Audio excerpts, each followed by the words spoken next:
महिषासुर ने वरदान प्राप्त किया ब्रह्मा जी से कि मैं अमर हो जाऊं।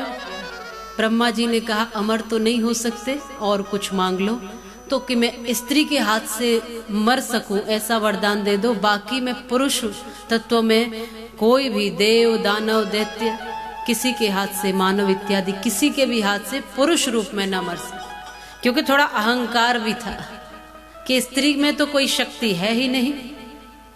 भगवान ने कहा तथास्तु। जन्मेजय भगवान व्यास जी को पूछ रहे हैं, हे मुनि, हे प्रभु, थोड़ा सा इसके विषय में बताओ कि ये महिषासुर है कौन जिसने इतना बड़ा वरदान प्राप्त किया ब्रह्मा जी से, और क्यों किया, क्या चाहता है ये। तो पूरा विषय बताया कि ये दनु के दो पुत्र थे, रंभ और करम्ब। दोनों निसंतान थे, तो निसंतान होने के कारण उन्होंने तप किया। दोनों ने तप किया, घोर तप किया। करम्ब ने जल में समाधि लेकर के तप किया, जलमग्न होकर के, और भगवान को रिझाया। रंभ ने एक वृक्ष के नीचे बैठकर साधना की, तप किया। जब तक भगवान प्रसन्न नहीं होते तब तक हम हटेंगे नहीं। इंद्र देवता को थोड़ी चिंता हुई, कोई तप करे तो इंद्र देवता को सबसे पहले चिंता होती है, पदवी छूटने का बड़ा डर रहता है। इंद्र देवता ने रूप बदला। जो करम्ब जल में बैठ करके जो तप कर रहा था, मगर का रूप धारण करके इंद्र ने उसको निगल लिया और वो समाप्त हो गया। अपने भाई की मृत्यु का समाचार रंभ, तो वो भी अपने आप को आहूत करने के लिए तैयार हो गया कि मैं भी जीकर क्या करूंगा जब भाई नहीं रहा, और अपने शीश को चढ़ाने लगा, ब्रह्मा जी के समर्पित करने लगा कि अब मेरा जीना उचित नहीं है। दोनों ने तप किया था, दोनों ही पाना चाहते थे जो भी पदवी थी। अब एक नहीं रहा तो एक का कोई औचित्य नहीं है। वहां अग्निदेव ने आकर के इस रंभ को रोक दिया और कहा कि तुम्हें जो वरदान चाहिए वो प्राप्त कर लो, बहुत तपस्या की है तुमने। इसने कहा मैं निसंतान हूं, इसी के लिए हम तप कर रहे थे कि संतान नहीं है। रंभ और करम्ब दोनों संतान नहीं है, संतान प्राप्ति के लिए हम तप कर रहे थे, एक भाई नहीं रहा। अग्निदेव ने कहा कि तुम्हें जो मांगना है, तुम पुत्र प्राप्ति के लिए ही ये तप कर रहे थे, तो तुम्हारा बड़ा ही शूरवीर पुत्र पैदा होगा। और उनके वरदान से ऐसा हुआ कि महिषी से एक पुत्र, वो महिषी से इसका संबंध जुड़ा। कहते हैं कि एक भैंसे ने इस पर आक्रमण किया और इसके प्राण चले गए, ये रंभ भी मारा गया। लेकिन जो महिषी थी वो गर्भवती थी इसके संतान की, तो उसने भी अपने आप को आहूत करने का विचार बना लिया। मैं भी समाप्त हो जाती हूं, जब मेरे स्वामी नहीं रहे तो मैं जीकर क्या करूंगी। तो ये भी अब अपने उसी चिता पर अपने भी प्राण देना चाहती है, और ये भी अपने आप को आहूत करना चाहती है। और कहते हैं कि उसी अग्नि में से जहां ये प्राण दे रही थी, या रंभ का जो अंतिम संस्कार हो रहा था, वहीं से उस अग्नि से ही महिषासुर नाम के दैत्य का प्राकट्य हुआ है। और उस अग्नि से एक नहीं दो स्वरूपों का प्राकट्य हुआ, जिसका एक का नाम रक्तबीज पड़ा है और दूसरे का नाम महिषासुर। रंभ का ही कहते हैं ये स्वरूप ही था एक तरह से, जो रक्तबीज था।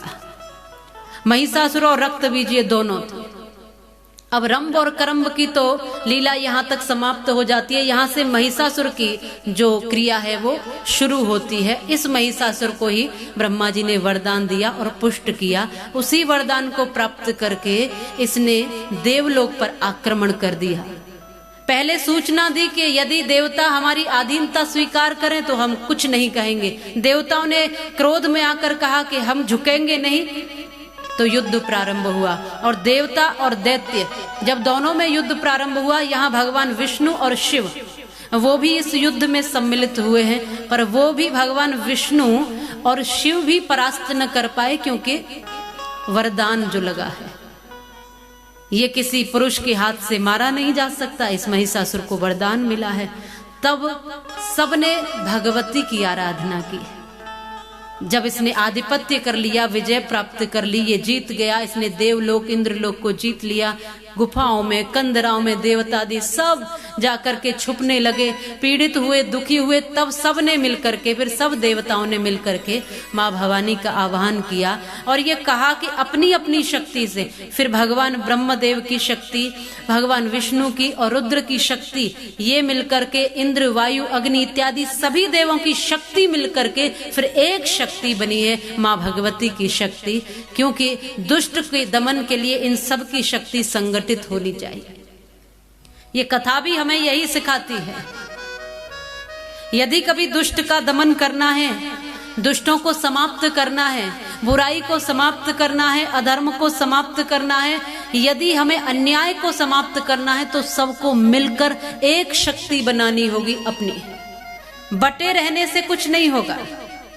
अलग अलग होकर के यहाँ ब्रह्मा जी, विष्णु, ये सभी तो युद्ध कर रहे थे, कोई नहीं जीत पाया। लेकिन सबकी शक्ति जब एक हो गई, जब सबकी शक्ति इकट्ठी हुई, तब उस महिषासुर पर विजय प्राप्त कर पाए। हमारे समाज में भी जो भी बुराई है, बहुत तेजी से बहुत कुछ फैल रहा है, ऐसा जो कि नहीं होना चाहिए। लेकिन होता क्या है कि हम सब शांत रहते हैं, अकेले अकेले जूझते हैं मुश्किलों से, अकेले अकेले बुराइयों से जूझते हैं, मिलकर खड़े नहीं हो पाते। यही समस्या है।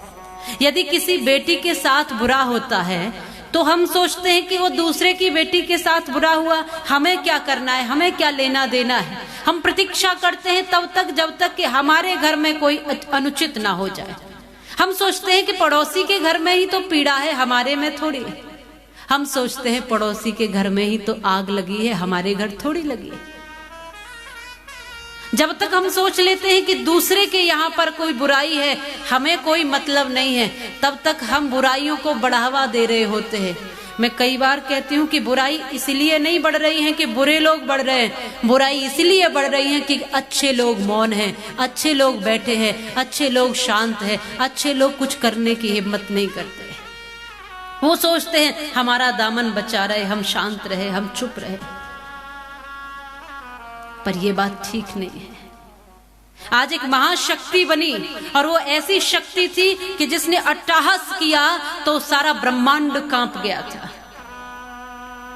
सारा का सारा ब्रह्मांड कांप गया था।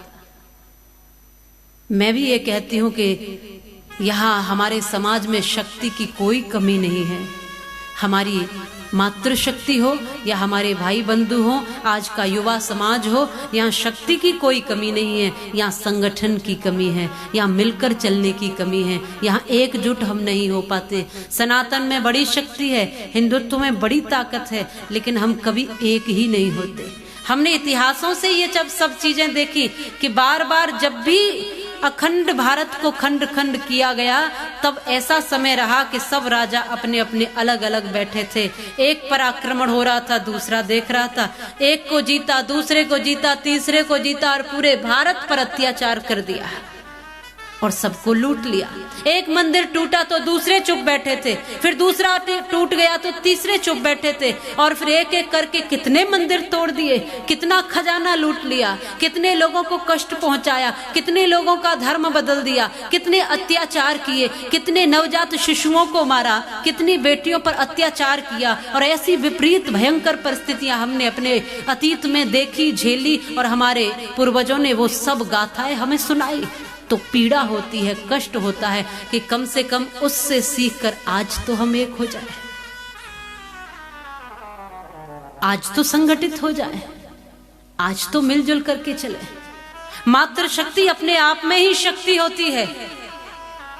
यहाँ देवी शक्ति का प्रतीक यही है कि केवल वो भवानी ही प्रकट नहीं हुई है, अपने अपने भीतर भी आपको उसी भवानी को प्रकट करना है और स्वयं कमजोर ना होकर के सख्त, एकदम शक्त बनना है समय आने पर। वो भवानी प्रकट होती है इसलिए कि समय समय पर हमें भी अपने आप की रक्षा के लिए, धर्म की रक्षा के लिए, समाज की रक्षा के लिए हमें भी अपने भीतर ऐसी ही ऊर्जा और शक्ति से हमें जीवन जीना होगा। डरकर जीवन नहीं जीना है, कमजोर होकर जीवन नहीं जीना है, शक्ति पुंज को धारण करके